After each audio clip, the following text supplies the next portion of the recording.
jalan hidupku. Ku kenal selalu salib-Mu, salib-Mu yang ku muliakan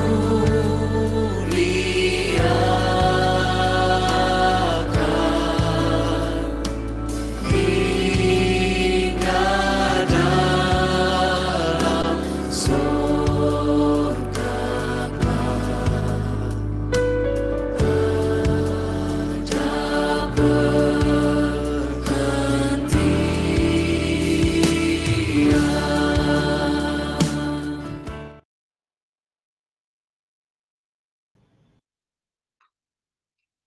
Ya, selamat malam Bapak Ibu serta saudara-saudari sekalian. Jam sudah menunjukkan pukul 7:01.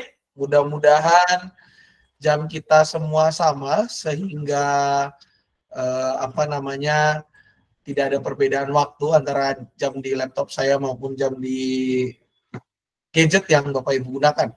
Karena sudah jam 7:01, itu tandanya kita akan memulai bincang sersan kita edisi pada malam hari ini, khusus bulan Juli ini, di mana edisi bincang sersan ini pada edisi kali ini kita akan membahas tentang sebuah kitab yang unik, nabinya unik, kitabnya unik, isinya unik, dan pokoknya semuanya unik.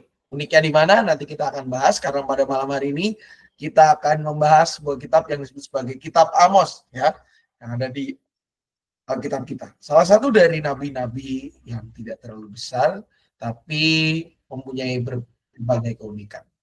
Nah, sebelum kita melanjutkan pembahasan ini, Bapak Ibu serta saudara-saudara sekalian, kita akan mengangkat sebuah pujian yang membuka edisi sersan pada malam hari ini, yang diambil dari Kidung Jemaat 424. Kidung Jemaat 424, yaitu Yesus Menginginkan Daku, akan menjadi pujian pembuka kita.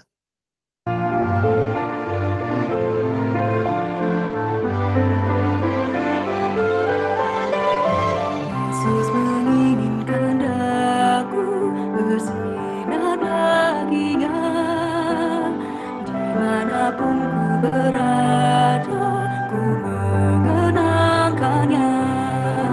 Bersinar, bersinar, itulah kehendak Yesus. Bersinar, bersinar, aku bersinar terus.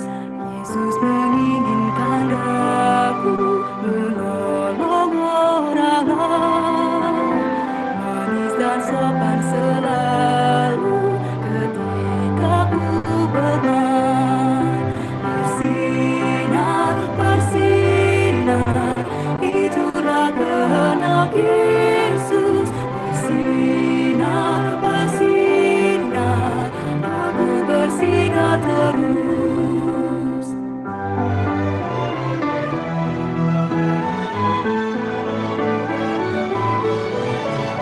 Ku mohon Yesus menolong, menjaga hatiku, agar bersih dan bersinar meniru Tuhanku. Bersinar, bersinar, itulah kehendak Yesus. Bersinar, bersinar, aku bersinar terus. Aku pun ingin bersinar dan melayaninya, hingga di sorga ku hidup senang bersamanya. Bersinar, bersinar, itulah kehendak Yesus. Bersinar, bersinar, aku bersinar terus. Bersinar, bersinar,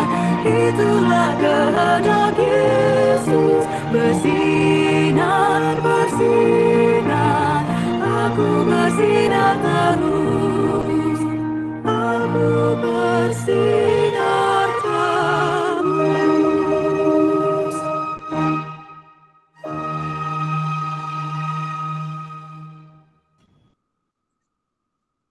Ya, sebelum kita masuk ke dalam pembahasan, kita akan berdoa untuk edisi kali ini. Mungkin saya minta untuk doa buka kesediaannya Bu. Saya lihat ada nama yang tidak asing nih.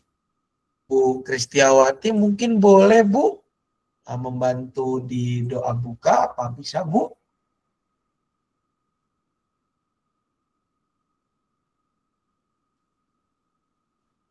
Suaranya belum masuk nih kayaknya.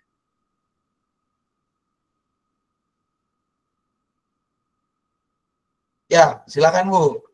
Ya, mari kita satu di dalam doa. Bapa di dalam sorga, kami bersyukur atas pemeliharaan Tuhan hingga pada saat ini. Kami boleh bersyukur pula kalau saat ini Tuhan himpunkan di dalam persekutuan kami pada sore hari ini. Tuhan memberkati kami semuanya yang hadir dan terutama Bapak Samuel yang akan menyampaikan firman kebenaran Tuhan. Tuhan berikan hikmat-Mu agar firman yang akan kami dengar bersama boleh kami terima dengan sukacita dan berikan hikmat-Mu Tuhan kepada kami semuanya.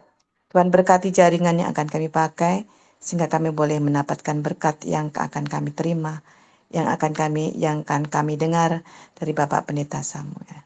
Hanya di dalam nama Tuhan Yesus Kristus kami bersyukur dan berdoa. Amin. Amin. Terima kasih Bu Kristiawati. Baik, Bapak Ibu serta saudara-saudari sekalian, seperti yang tadi saya katakan di awal, tema kita pada kesempatan edisi Bincang Sersan bulan ini dan malam ini tepatnya adalah Nabi Amos, gitu ya, Nabi yang menggembala, Nabi yang bukan hanya menjadi penggembala, tapi itu baru di-spill. Nabi yang banyak keunikannya justru di sini. Kenapa dikatakan demikian? Nah, ini yang akan kita bahas pada edisi malam hari ini, Bapak Ibu Saudara-saudari sekalian. Nah, perlu kita harus mengenal siapakah Amos yang dibahas di sini. Amos yang mana? Saya punya teman namanya Amos, ya. Saya juga badannya cukup besar, gitu ya. Waktu itu kalau nggak salah dia itu di SMA kakak kelas saya, gitu. Badannya besar, lalu juga perawakannya kekar, gitu ya. Tapi dia tidak menjadi seorang gembala, dia bekerja di kantoran sayangnya. Nah, Amos yang mana yang mau kita bahas? Nah, kita bahas Amos yang justru berasal dari sebuah tempat bernama Tekoa. Ya. Amos itu, Bapak Ibu Saudari, kenapa saya katakan unik? Karena Amos itu bukan orang yang boleh dikatakan dia tidak menerima atau mengenyam pendidikan sebagai nabi. Memang nabi ada pendidikannya, Pak? Ada. Ya. Dia kalau dalam bahasa yang dekat dengan kita, Bapak Ibu Saudari, dulu untuk menjadi seorang nabi, selain daripada dia mendapatkan panggilan Tuhan, maka kualifikasi berikutnya adalah dia minimal pernah hidup berasrama, ya, hidup berasrama, atau bahkan dalam bahasa yang lebih lebih kekinian, dia hidupnya nyantri. Berguru kepada seorang guru. Nyantri itu kan artinya adalah berguru kepada seorang guru, ya, orang yang memang punya expertise di bidang tertentu, ya. Dan kegiatan itu dilakukan dalam bentuk kehidupan bersama dengan orang lain, atau yang kita kenal sebagai berasram, dari yang diserap menjadi bahasa Indonesia berasram. Amos, Bapak Ibu serta saudara-saudari, dia adalah seorang peternak, gembala domba. Jadi Amos ini nggak cuma sekedar menggembala, tapi dia juga menjadi pemilik, ya, pemilik sekaligus penggembala. Dia peternak, penggembala, dan juga apa?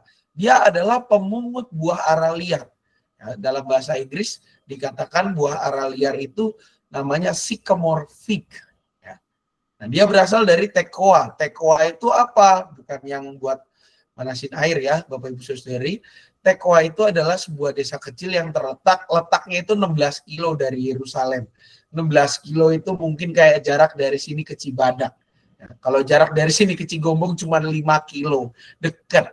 Ya, kalau sini ke Cibadak mungkin adalah 16 kilo. parung kuda lewat dikit kan dia istilahnya. Ya sudah menang sanaan dikit lah gitu ya, SSD.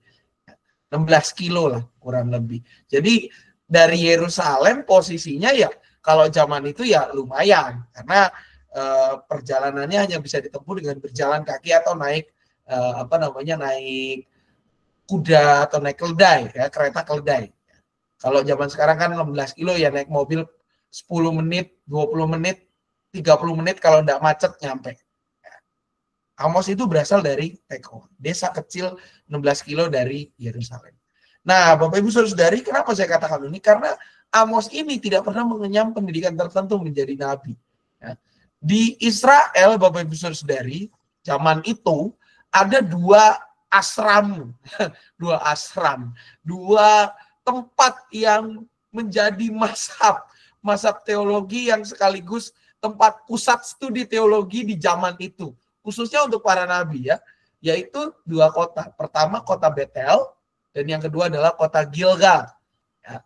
Nah biasanya Bapak Ibu Saudari, orang yang para nabi itu sempat mengenyam pendidikan di salah satu dari tempat itulah. Begitu ya. Nah Amos secara khusus Bapak Ibu Saudari dia nggak pernah ke sana. Karena apa ya? Balik lagi dia adalah seorang peternak. Jadi memang dia adalah seorang bisnismen asalnya.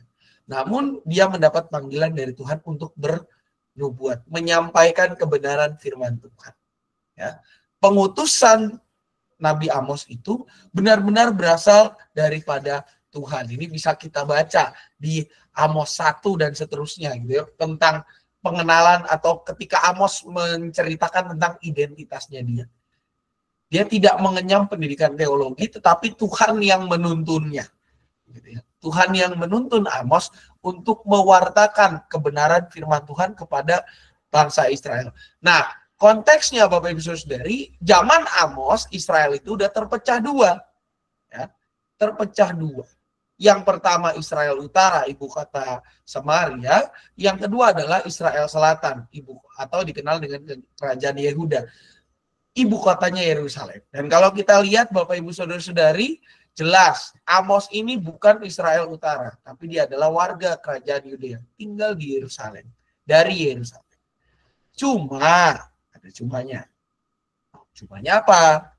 Walaupun Amos berasal dari kerajaan Yehuda, Amos dipanggil Tuhan untuk tidak bernubuat di sana. Justru Amos itu dipanggil oleh Tuhan bernubuat di mana? Di Israel Utara. Dan zaman itu, Bapak Ibu Saudari, Israel Utara itu kehidupannya keras. Orang tuh udah nggak mau dengar lagi soal firman Tuhan. Udah bahasa Perancisnya gitu ya, perapatan cisaannya, tedidenge, gitu. Nggak bakalan didengerin. Gitu ya, apapun yang terjadi. Udah istilahnya udah sabodo tewing, gitu ya. Udah nggak peduli lah. Pemimpinnya gitu, nggak beres, nggak puguh, ya. Pemimpinnya juga hidupnya nggak beres, rakyatnya lebih kacau, ya. Dia boleh dibilang ya udah nggak mau ngedengarkan firman Tuhan, nggak mau mendengarkan lagi firman Tuhan. Tapi disinilah akhirnya Amos itu menjadi kenal sebagai nabi yang tidak pernah menyerah. Karena apa? Walaupun kondisi masyarakat Israel Utara seperti itu dan dia tidak berasal dari sana, tapi Amos bernubuat atau bahkan menjadi nabi menggembalakan umat Tuhan yang ada di sana, di dalam semangat. Nah, ini yang paling unik.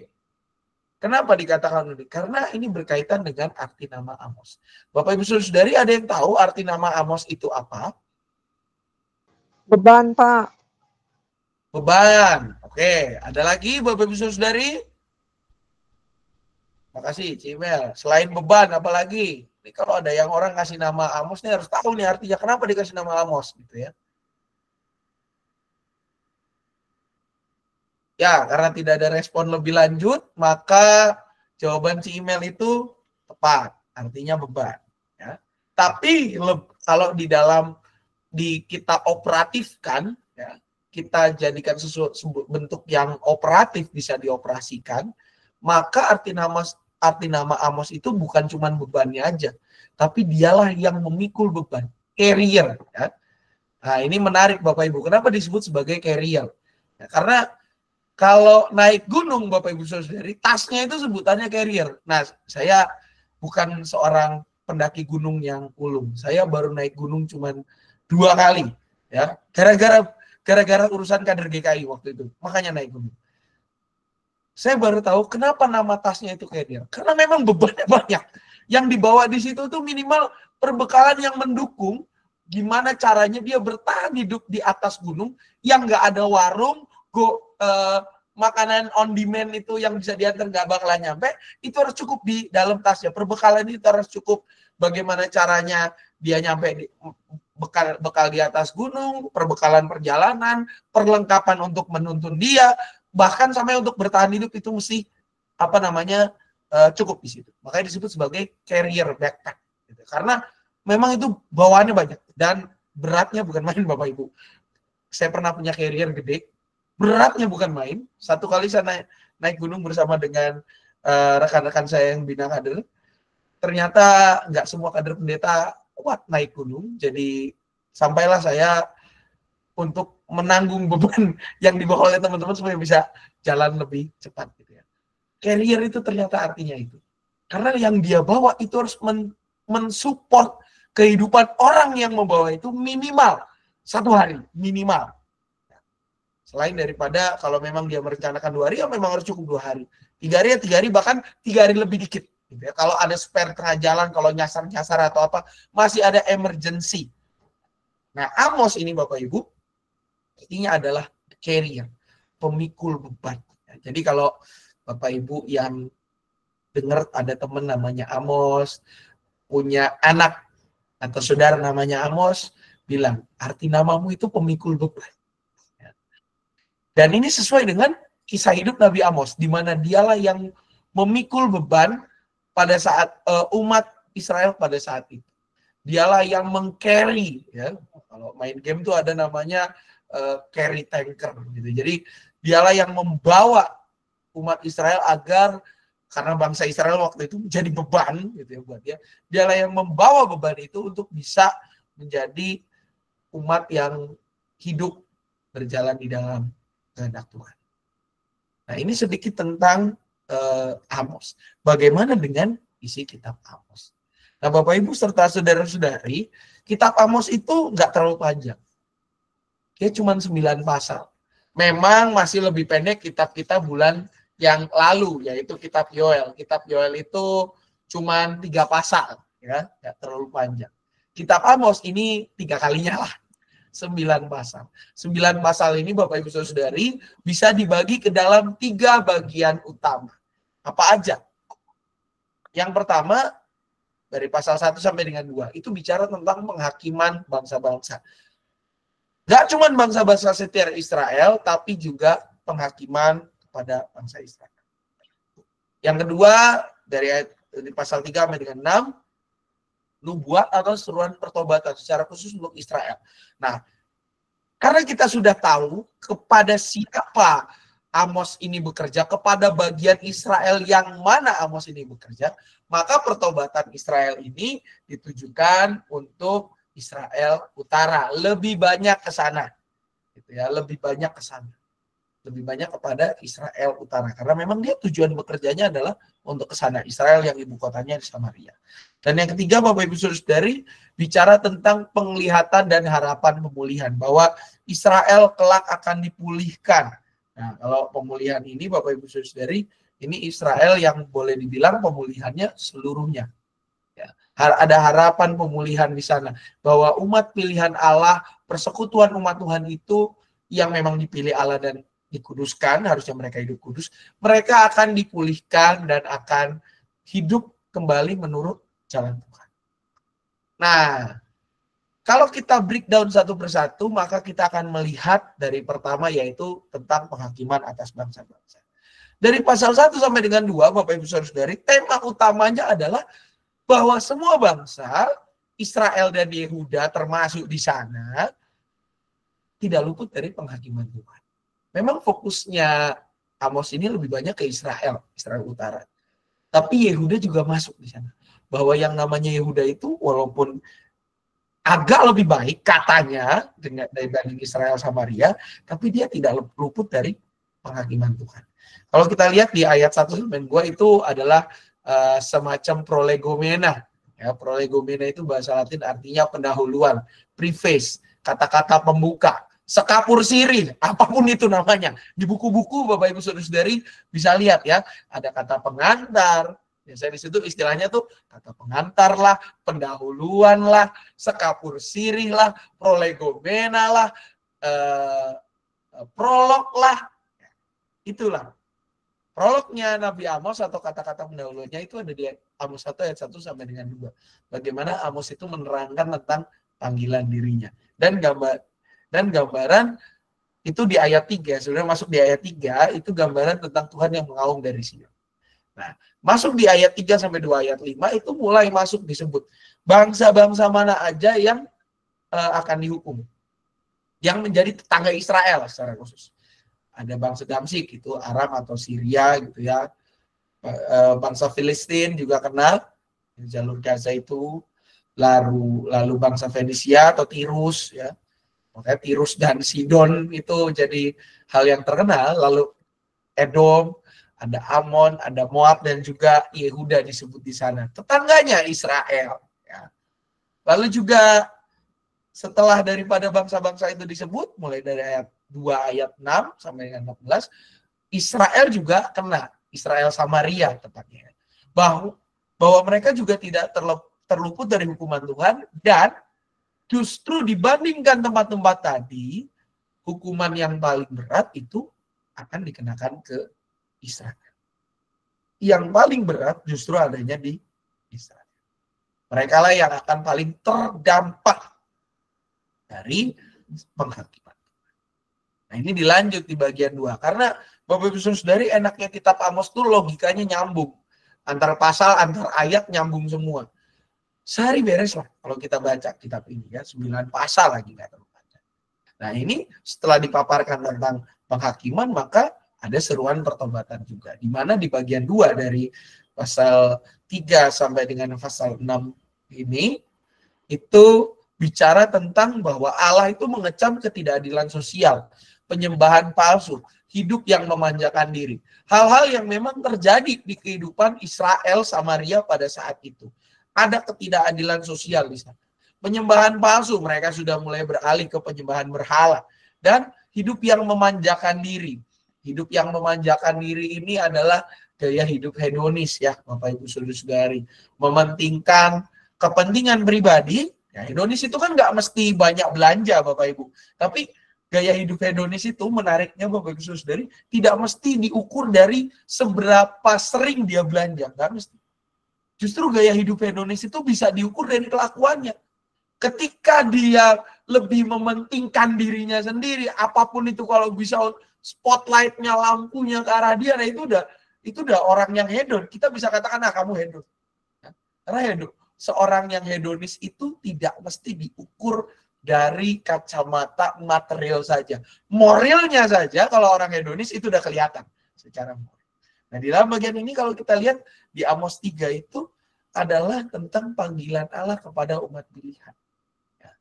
Hanya kamu ku ketahui. Tapi karena itu tanggung jawab lebih besar. Mengingatkan kepada bangsa Israel itu bahwa kalian itu dipilih oleh Tuhan. Sehingga kalian itu harus menjadi contoh, harus menjadi menjadi benar-benar garam dan terang yang memengaruhi. Kualitas hidup kalian itu harus jauh lebih baik daripada orang-orang di sekitar.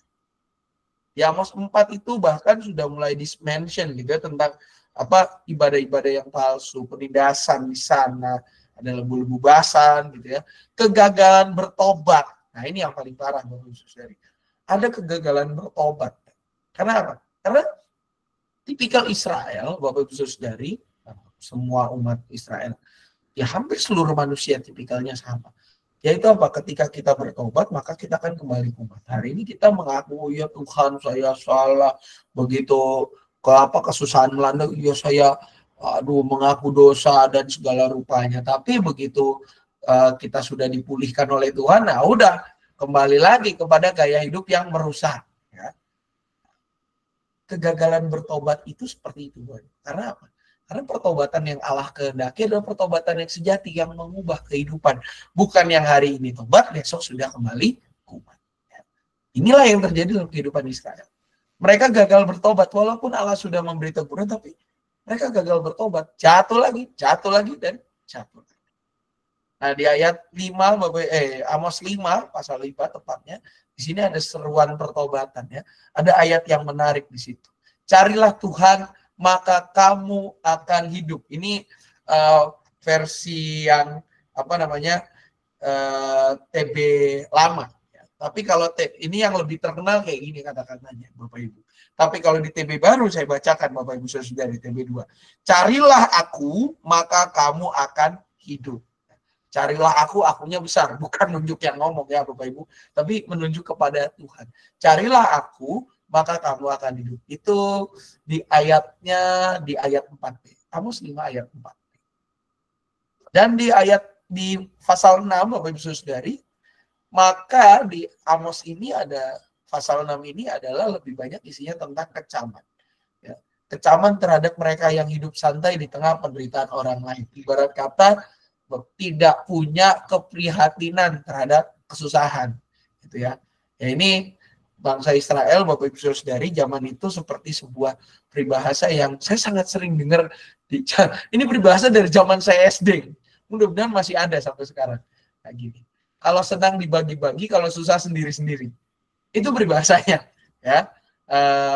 Sebuah peribahasa yang boleh dibilang ya bukan peribahasa sih, lebih tepatnya lebih kepada apa ya, kayak anekdot atau semacam hal yang menjadi refleksi dari kenyataan bahwa kalau senang itu kita berharapnya dibagi-bagi. Ya, orang punya sesuatu kita harap ya kamu punya apa itu yang baru, coba pinjem dong. Sepatunya baru diinjak-injak ya. Anak-anak kayak gitu biasanya tuh. Perhatikanlah di sekolah ya. Lalu juga dulu saya nggak tahu sekarang masih atau tidak gitu. Dulu kalau ketika saya bertetangga zaman dulu itu di perumahan tempat saya kecil dan bertumbuh besar, tuh kalau ada barang yang baru tuh kayaknya dinikmati oleh semua langsung gitu ya. Punya satu kali saya membeli PlayStation baru gitu ya, PlayStation. Nah, zaman itu main PlayStation baru gitu ya. PlayStation baru saya pasang di rumah, saya main sendiri gitu ya. Karena suaranya cukup besar pakai sound kami di rumah, itu tetangga nanya, itu apa? Saya bilang, saya lagi nyoba PlayStation di rumah, ada PlayStation baru. Langsung digeruduk Bapak Ibu rumah kami gitu ya, digeruduk, pada pinjem. Saya baru pakai 5 menit, cuma ngecek-ngecek controller atau sticknya itu, karena PS2 masih pakai kabel, itu digeruduk, semua digeruduk langsung. Wah saya mau, dijadi rental PS lah hari itu. Untungnya saya waktu itu belum berjiwa seorang pencari uang, jadi pengennya tadi kalau saya berjiwa mencari uang, saya naruh kotak di depannya, kotak amal supaya bisa masuk di sana. Baru tuh rasanya kalau ada barang baru tuh pengennya kalau boleh tuh kita dapat lah.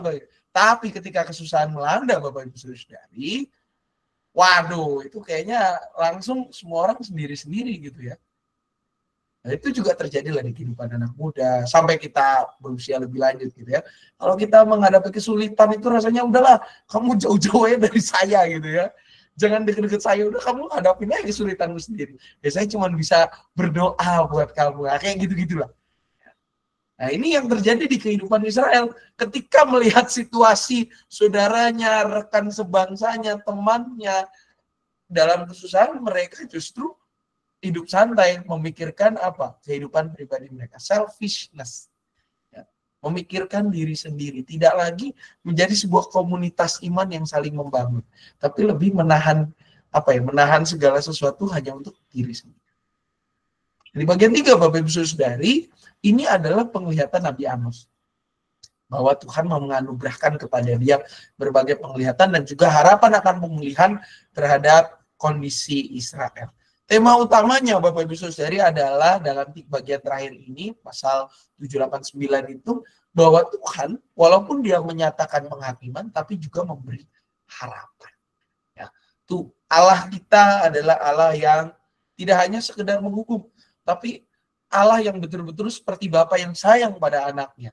Dia menghukum, tapi juga dia memberikan harapan. Tidak sekedar menegur, tapi juga memberikan pelajaran. Nah ini dia dua pasal ini, pasal 7 sampai dengan pasal 8, di situ bicara tentang penglihatan. Ya. Ini penglihatan yang dikenal-kenal semua, ya, belalang, api, tali dengan pemberat timah, bakul berisi buah-buahan yang matang, bahkan yang terakhir itu Tuhan berdiri dekat mesbah. Walaupun demikian Bapak Ibu, dalam perjalanan pasal 7 sampai dengan 8, di situ ada selingan, ya, ada iklannya. Iklannya apa? Konfrontasi Amos dengan Amazia. Amazia itu seorang imam di Betel, ya. Nah, kita tahu di awal tadi Betel itu adalah tempat di mana salah satu tempat yang menjadi salah satu pusat pendidikan teologi bagi para nabi. Ya. Nah di situ Bapak Ibu bisa baca di Amos 7 sampai dengan ayat 10 sampai dengan 11 yang mengakibatkan Amos diusir. Tapi itu tidak membuat Amos patah arang. Justru Amos semakin mewartakan ada harapan pemulihan di dalam Tuhan. Di mana di Amos 9 ayat 1 sampai dengan 10, di situ bicara tentang Yom Yahweh, bicara tentang hari Tuhan, bahwa tidak ada yang bisa lari dari Tuhan. Tidak ada yang bisa lari dari Allah. Karena apa? Buat Tuhan, ibarat kata, dosa kita yang satu iota aja ketahuan sama dia. Gak ada yang bisa lari. Dan di ayat 11 sampai dengan 15, di situ ada harapan pemulihan. Setelah Allah menghakimi, maka Allah akan memulihkan. Allah akan membangkitkan kembali Pondok Daud. Ya, nah ini menjadi penting ini. Kata Pondok Daud. Kenapa? Karena Bapak Ibu Saudari, Pondok Daud itu menjadi gambaran di mana umat Israel itu berada. Yaitu ketika mendengar Pondok Daud, maka asosiasinya adalah mereka akan kembali dipulihkan, tidak hanya sekedar dipulihkan, tapi juga dimerdekakan. Makanya di situ ada bicara tentang masa depan yang penuh damai dan penuh. Nah dari 3 bagian ini Bapak Ibu Saudara-saudari, apa yang menjadi tema-tema utama, tema teologis utama dalam kitab Amos? Sekurang-kurangnya Bapak Ibu ada 5 yang dibahas dalam kitab Amos. 5 tema utama. Di antaranya apa aja? Yang pertama adalah tentang keadilan dan kebenaran Allah. Ya. Di Amos 5 ayat 24 dikatakan begini, hendaklah keadilan bergulung-gulung seperti air dan kebenaran seperti sungai yang selalu mengalir. Itu bacaan dalam kerangka hari Tuhan, Yom Yahweh. Bahwa kebenaran Allah itulah yang harus diperjuangkan oleh setiap umat. Dan Amos itu memperjuangkan, mengingatkan umat akan itu, bahwa Allah itu punya kebenaran. Dan ketika kita meninggalkan Allah, maka kita tidak akan hidup di dalam keadilan dan kebenaran. Dan yang kedua juga, kitab Amos ini pokok-pokok teologisnya salah satunya adalah tentang peringatan terhadap kemunafikan ibadah. Ya. Kalau ibadah kita cuman sekedar perfunctory, cuma sekedar menjadi ritual, tanpa dibarengi dengan kualitas hidup yang benar-benar terubahkan di dalamnya, maka Allah itu menolak. Aku membenci, aku menghina perayaanmu. Ayat 21. 5 ayat 21. Aku tidak menyukai perkumpulan rayaanmu. Meskipun kamu sudah mempersembahkan kepadaku kurban-kurban bakaran dan kurban-kurban sajian, aku tidak suka. Dan kurban keselamatanmu berupa ternak yang tamun tidak akan kupandang. Jauhkanlah dariku keramaian nyanyian-nyanyianmu, lagu gambusmu tidak akan kudengar. Singkatnya Bapak Ibu Saudari, melalui bagian ini Tuhan juga mengingatkan kalau kita beribadah tapi kita nggak memiliki atau merasakan perubahan hidup, ya itu tidak ada faedahnya, tidak ada gunanya. Justru melalui peribadahan yang kita lakukan dalam hidup keseharian, kita itu harusnya merasakan perubahan hidup, perbaikan kualitas hidup yang semakin serturut dan serupa dengan Tuhan. Yang ketiga Bapak Ibu Saudara-saudari sekalian, juga terkait pelanggaran sosial dan ekonomi. Ya, ini Amos mengkritik keras ya, penindasan terhadap orang miskin, adanya suap, ketidakadilan hukum, yang memang hari itu menjadi apa ya, yang menjadi realitas. Dan rasanya di zaman sekarang Bapak Ibu Saudari, kita kalau baca kitab Amos ini kita akan tertegur, karena apa? Kita akan relate dengan menindas orang miskin itu tidak mesti dilakukan oleh orang yang kaya. Orang yang miskin bisa menindas sesamanya. Kalau orang kaya bisa menindas sesama temannya yang kaya, apalagi orang miskin. Masa dia nggak bisa menindas temannya yang miskin juga? Bahkan orang miskin kadang menindas orang kaya zaman sekarang. Ya. Dari segala hal yang terjadi kalau kita lihat, kayaknya zaman sekarang lebih banyak orang-orang yang dalam tanda kutip miskin menindas orang yang dianggap kaya. Banyak miskin itu kan nggak mesti dalam hal ekonomi aja, mentalnya, moralnya. Nah, banyak orang-orang yang mentalnya miskin, moralnya kacau, menindas orang-orang yang benar. Dan ketika orang benar itu berupaya mencari bukan mencari pembenaran, tetapi berupaya mencari perlindungan, orang banyak yang mengatakan dengan sebuah sebuah ungkapan yang saya juga nggak suka ungkapan ini. Sing waras ngalah. Artinya yang waras mengalah. Nah, kalau yang waras mengalah terus, Bapak Ibu Saudara-saudari, kapan dunia kita ini menjadi benar? Pertanyaannya kan begitu. Kalau orang-orang yang akhirnya justru berkuasa adalah orang-orang yang karena jalur cepat, karena mereka menyuap orang lain, kapan kita mau hidup dalam masyarakat yang konstruksinya baik? Kapan kita bisa memiliki orang-orang yang the right people in the right place? Dan kalau ketidakadilan hukum itu menjadi sesuatu yang tidak kita perjuangkan, keadilan hukum menjadi sesuatu hal yang tidak kita perjuangkan, kapan hidup kita mewartakan kebenaran Tuhan? Nah, kitab Amos itu menggarisbawahi hal-hal ini. Bahwa sebagai umat manusia, justru kita tidak boleh menjadi orang yang menindas. Justru kita harus menjadi orang yang terbuka, mengikuti kehendak Tuhan. Orang yang hidup jujur, orang yang memperjuangkan keadilan. Jadi poin keempat juga ada penghakiman atas bangsa Israel. Nah, ini yang sangat menarik Bapak Ibu. Karena apa? Ini menjadi pola pengasuhan Allah. Walaupun bangsa Israel dikatakan sebagai umat pilihan Allah. Tapi apa? Kalau mereka nggak bertobat, Tuhan akan hukum. Ini mungkin berbeda dengan kehidupan keseharian kita. Kalau anak kesayangan, ada lagi gelar kesayangan. Rasanya itu kalau mau dihukum itu kita akan berpikir 2, 3, 4, 5, 6, 7, 8, 9, 10. Pokoknya berkali-kali lah. Gitu ya. Buat Tuhan, yang namanya kesayangan itu yang harus dihukum pertama kali. Karena apa? Harusnya mereka menjadi demonstrator. Mereka yang menunjukkan kualitas. Karena mereka yang dipenuhi, mereka yang disayangi, udah mendapat berbagai fasilitas. Kalau masih nggak perform juga, itu keterlaluan namanya. Udah mendapat berbagai privilege, mendapat fasilitas, tapi mana mereka hidupnya ngaco-ngaco. Itu keterlaluan namanya. Harus dihukum. Nah, begitu juga bangsa Israel. Karena mereka umat pilihan Allah, karena mereka bangsa kesayangan Tuhan, dan mereka tidak bertobat, ya dihukum. Harusnya mereka bertobat, menjadi contoh bagi bangsa-bangsa yang lain. Nah, ini juga berbicara kepada kita, Bapak Ibu Saudari. Jangan-jangan kita nggak berani menghukum diri kita sendiri karena yaitu kita pola pikirnya masih berusaha untuk menyayangi diri kita sendiri.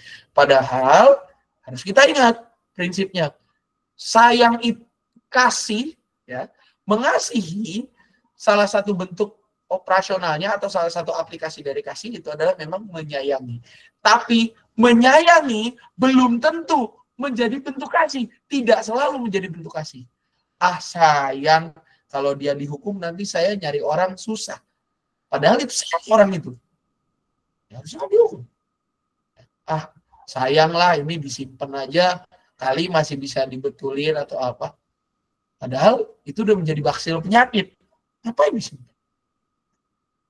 Nah, yang kelima Bapak Ibu Saudari, harapan tentang pemulihan.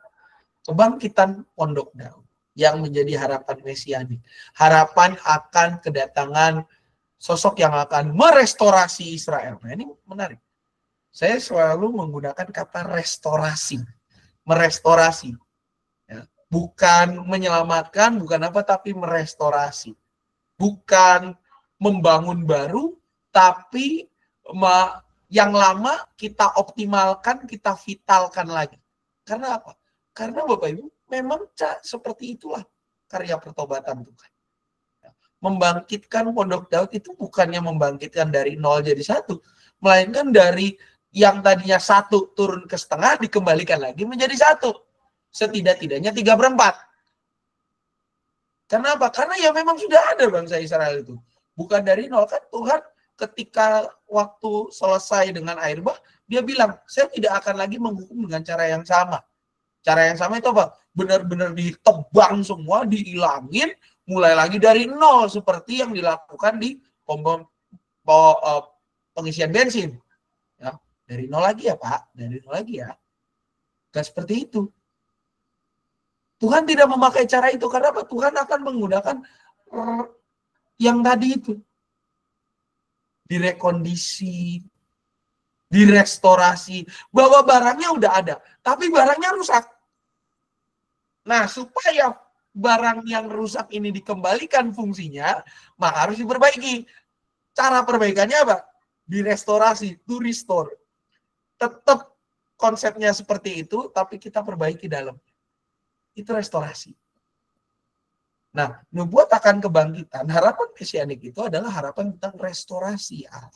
Bagaimana Allah akan merestore, mengembalikan kondisi umatnya ke situasi yang pernah mereka ada sebelumnya.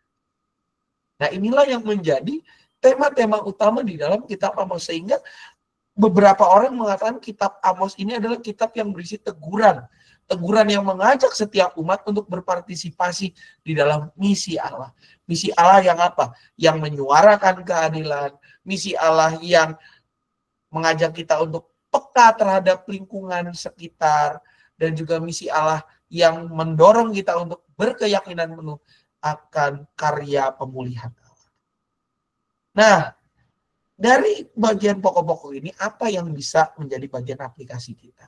Nah, Bapak Ibu, ada beberapa hal yang bisa kita terapkan dalam hidup keseharian dari kitab Amos ini secara keseluruhan. Yang pertama, Bapak Ibu Saudari, kita diajak melalui kitab ini untuk menghidupi keadilan dan kebenaran. Singkatnya, ibadah yang sejati tidak terpisah dari tindakan etis sehari-hari. Kalau kita menjadi seorang yang beribadah kepada Tuhan, maka itu akan mempengaruhi keseharian kita. Firman Tuhan itu nggak cuma sekedar masuk kuping kiri, keluar kuping kanan. Saya sering menggunakan begini. Ketika kita masuk ruang ibadah, kita mengaku dosa dan segala rupanya, selesai kebaktian, kita merasakan hadirat Tuhan dalam ruang kebaktian. Tapi begitu kita keluar pintu ruang kebaktian, kita kembali menjadi manusia berdosa yang baru keluar aja mungkin kadang-kadang kita udah memakai orang-orang. Nah, melalui kitab Amos kita diajak untuk apa? Kalau ibadah kita sejati, maka itu harusnya berdampak dalam hidup keseharian kita. Karena ibadah yang sejati itu pasti mengubahkan diri. Kita diajak untuk menghidupi keadilan dan kebenaran firman Tuhan. Ntar dikira sok suci, Pak. Ya memang hidup kita harus suci kok. Hendaklah hidupmu suci, kudus, dan berkenan pada Tuhan. Kan begitu. Nah, yang kedua, Bapak Ibu, kita diajak untuk keluar dari zona nyaman. Kalau kita lihat kehidupan Amos ini, kalau dia mau kalau Tuhan mau pakai dia bernubuat di zona nyamannya, yaitu kerajaan Yehuda, bisa aja kan? Bisa. Ya, Tuhan yang punya segalanya. Tapi apa? Tuhan memanggil Amos keluar dari zona nyaman. Dari yang tadinya dia hidup sudah berkecukupan dengan bisnisnya, dia diajak untuk merantau, bahkan bersuara tentang keadilan di tempat yang dia nggak tahu. Tempat yang asing. Kita bisa dipakai oleh Tuhan. Tidak mesti kita jadi aktivis ketika kita punya gelar pendidikan teologi atau belajar Alkitab. Gak mesti kita menjadi seorang yang memimpin doa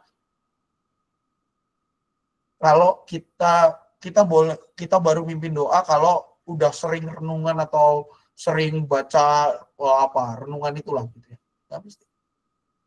Justru Tuhan itu memakai kita yang punya banyak kelemahan karena dialah yang akan memenuhi. Nah, melalui kitab Amos kita juga diajak untuk berani menyampaikan kebenaran. Walaupun pilihan ini sulit, membuat kita mungkin tidak populer, tapi tugas dari Tuhan itu. Kita itu harus menjadi pemberita kebenaran firman-Nya. Yang dinyatakan lewat apa? Perkataan, pikiran, perbuatan, sikap, bahkan karakter kita. Karakter nggak bisa dirubah, Pak. Bisa. Kalau Tuhan yang mau mengubah, tidak ada satupun yang dapat menahan. Saya kenal seorang teman yang nakal banget waktu kecilnya, Bapak Ibu Saudara. Karakternya, kalau dibilang, wah ini karakternya udah nggak bisa diubah nih, udah susah lah. Hanya Tuhan yang bisa mengubah dirinya.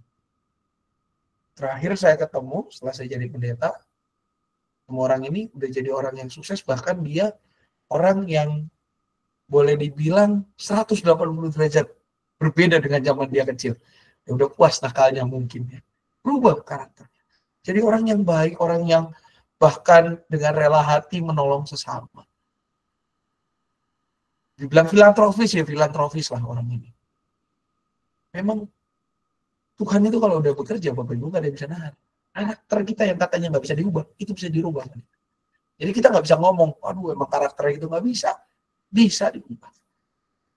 Tinggal kita yang mendorong diri kita untuk mau mengubah diri dan berani menyampaikan kebenaran sekalipun tidak populer. Nah, Bapak Ibu Saudara-saudari, ada beberapa fun facts dari kitab Amos. Nah, ini kita cepat saja ya. Yang pertama, Bapak Ibu, Amos itu nabi lapangan. Ya, dia bukan dari seminari, dia bukan profesional, tapi dia basically dia adalah seorang pengembala, peternak, dan pemungut buah arahutan. Kita bisa lihat itu di Amos 7 ayat 14. Amos juga membuat dengan kata-kata mengaum seperti singa, yang menggambarkan bahwa Tuhan itu punya otoritas yang dahsyat atas penghakimannya. Dan Israel itu justru, kata Tuhan, diserang terakhir. Memperlihatkan bahwa umat pilihan Allah itu nggak kebal terhadap penghakiman, nggak ada imunitas. Amos menolak liturgi tanpa keadilan dan menjelaskan bahwa ibadah yang tidak disertai dengan hidup yang adil dan benar adalah menjijikan. Dan kalau kita lihat di kitab ini, Amos, bagian terakhir Amos itu mengandung nubuat mesianik, menghubungkan antara perjanjian lama dengan perjanjian baru. Nah, Bapak Ibu Saudara-saudari, inilah beberapa hal yang bisa saya bagikan terkait dengan kitab Amos. Mudah-mudahan ini bisa menambah pengetahuan kita dan membuat kita semakin rindu untuk membaca dan merenungkan serta memelihara firman Tuhan dan melakukannya dalam kehidupan sehari-hari. Ada yang mau menambahkan atau memberikan pertanyaan atau respon, tanggapan, silakan.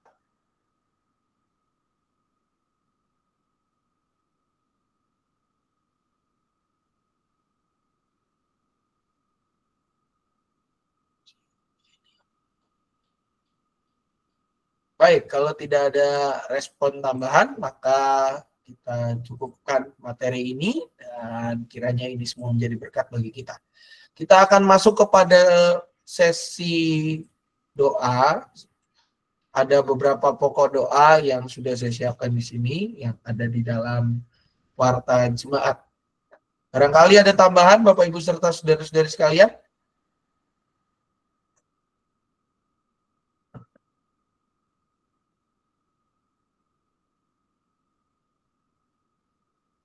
Anaknya Bu Teti, Pak Sam, yang kemarin kita lawat. Anaknya? Tasya. Oh, ya. Oke, siap, Bu. Makasih. Terima kasih, Bu Red. Si Natasha. Ada lagi tambahan, Bapak Ibu? Pertemuan anak asuh Sabtu besok, Pak Sam, dengan Cawang. Oh, tanggal 19. Siap, Bu. Ya, siap. Terima kasih, Bu Krisdawati. Ada lagi, Bapak Ibu?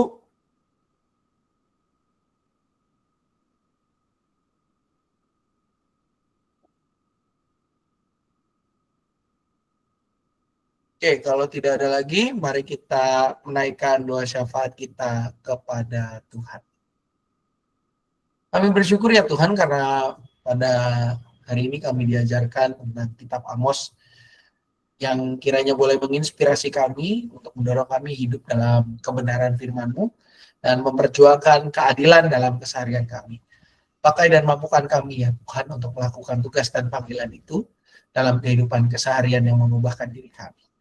Kami pada saat ini berdoa untuk bangsa dan negara kami ya Tuhan, dalam segala situasi yang terjadi, kiranya Tuhan yang menolong, Tuhan yang memberkati, agar bangsa dan negara ini boleh terus bertumbuh dan berkembang seturut dengan kehendak-Mu saja.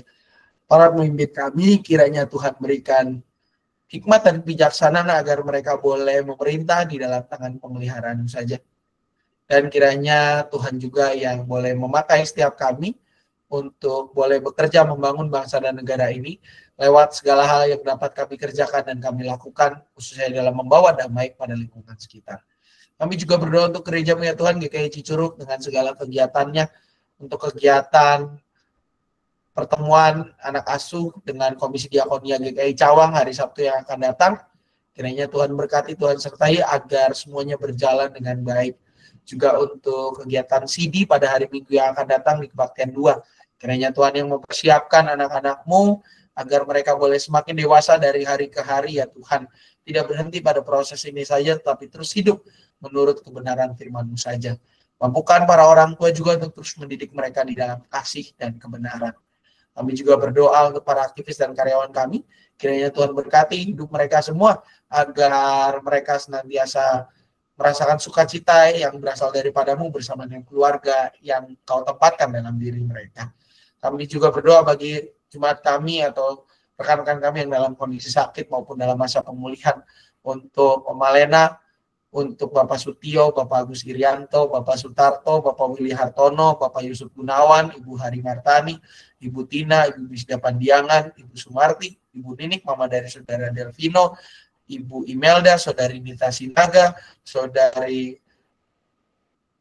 Tasya Siahaan, Giovanno Purba, juga rekan-rekan kami yang lain yang mungkin dalam pergumulan terkait kehidupan pribadi mereka masing-masing yang tidak dapat disebutkan satu persatu ya Tuhan. Kiranya Tuhan yang berkati, Tuhan yang sertai agar mereka semua berada dalam tangan pemeliharaan-Mu senantiasa. Keluarga yang mendampingi, Tuhan berikan kekuatan dan juga Tuhan cukupkan kebutuhannya. Pakai kami untuk menjangkau mereka, mewartakan sukacita daripada-Mu saja. Kami juga berdoa untuk menyerahkan diri kami ya Tuhan dalam tangan pemeliharaan-Mu. Jadilah pada kami seturut dengan kehendak-Mu saja. Doa ini hanya kami satukan dan sempurnakan dalam satu nama, yaitu Yesus Kristus, Sang Firman yang hidup, Juru Selamat kami berdoa dan berpengharapan. Amin. Kita akan mengakhiri kegiatan sersan ini, Bapak Ibu Saudari, dengan sebuah pujian yang diambil dari Kidung Jemaat 432, KJ 42, yang berjudul Jika Padaku Ditanyakan, akan menjadi pujian penutup kita.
Ya, Bapak Ibu Saudari, sebelum kita menutup, apakah ada pengumuman mungkin dari Komisi Dewasa? Ada pengumuman? Baik, terima kasih Pak Sam. Mengingatkan saja pada Bapak Ibu bahwa Persekutuan Cici Suci Penginjil akan mengadakan ibadah gabungan pada hari Kamis tanggal 24 Juli 2025 yang bertempat di GKI Jainal Jase dengan pelayan firman Ibu Pendeta Arum dari GKI Cianjur. Itu saja sih Pak Sam untuk pengumumannya. Terima kasih Pak. Terima kasih Pak David. Juga menyampaikan info dari pertemuan anak asuh untuk yang beasiswa Cawang, Bapak Ibu. Sabtu tanggal 19 Juli jam 9 pagi, lokasinya di ruang Timotius atau di atas itu. Ya. Mohon para penerima beasiswa dari Komisi Diakonia GKI Cawang untuk hadir dan tidak men-skip pertemuan ini. Juga Bapak Ibu Saudari, besok saya bingung ini, lansia 3 kali senam hari bulan ini ya. Besok ada senam lansia Bapak Ibu ya. Kamis 17 Juli bukan di area parkir, lokasinya sudah pindah, lokasinya di dalam GOR ya Bapak Ibu Saudari, karena kalau di area parkir itu nanti suaranya nyampe ke atas, di atas sekolah udah operasional, nanti anak-anaknya bukannya belajar malah pada joget lagi gitu ya, di kelas bingung kita nanti. Saya yang bingung kok harusnya belajar malah mereka joget ya. Jadi senam lansia Bapak Ibu di GOR Bulu Tangkis itu, ini kali ketiga ini senam ini lansia ini, saya kaget juga ini. Ya, jangan lupa hadir Bapak Ibu Saudari senam lansia itu ya, mulai jam 8 pagi di GOR besok di tempat yang baru ya. Info juga Bapak Ibu menginfokan bahwa pada hari Minggu nanti di kebaktian 2, kebaktian remaja itu akan digabung, kebaktian remaja minggu ini digabung dengan kebaktian umum yang kedua, dan di kebaktian umum 2 ada CD juga. Jadi beberapa rekan kita akan di CD. Mohon tidak terlambat hadir. 8:30 udah hadir. Juga bersama dengan orang tua yang mungkin akan mengiringi, 8:30 juga mohon sudah hadir semuanya ya. Jangan terlambat dan pakai pakaian yang sudah disepakati sebelumnya. Gitu ya. Juga untuk calon katekisan yang tahun ajaran baru, hari Minggu juga Bapak Ibu setelah kebaktian umum 2, ketemunya nanti di ruang Ayub atau di ruang kita biasa bilang ruang AKP. Seluruh orang tua yang sudah daftar katekisasi, anak-anaknya mohon tidak men-skip pertemuan. Informasi lebih lanjut Bapak Ibu bisa cek di Warta Jemaat GKI Cicurug baik secara cetak maupun secara online. Itu aja yang bisa saya sampaikan, kiranya menjadi berkat bagi kita semua. Tayangan ulang dapat disaksikan di YouTube GKI Cicurug. Jangan lupa di like dan di subscribe serta di share kepada rekan-rekan supaya bisa menjadi berkat bagi semua orang. Itu saja mungkin yang bisa saya sampaikan. Terima kasih atas perhatian Bapak Ibu serta saudara-saudari sekalian. Selamat malam, selamat melanjutkan aktivitas. Tuhan Yesus memberkati. Terima kasih, selamat malam. Selamat malam. Selamat malam. Selamat malam. Semuanya.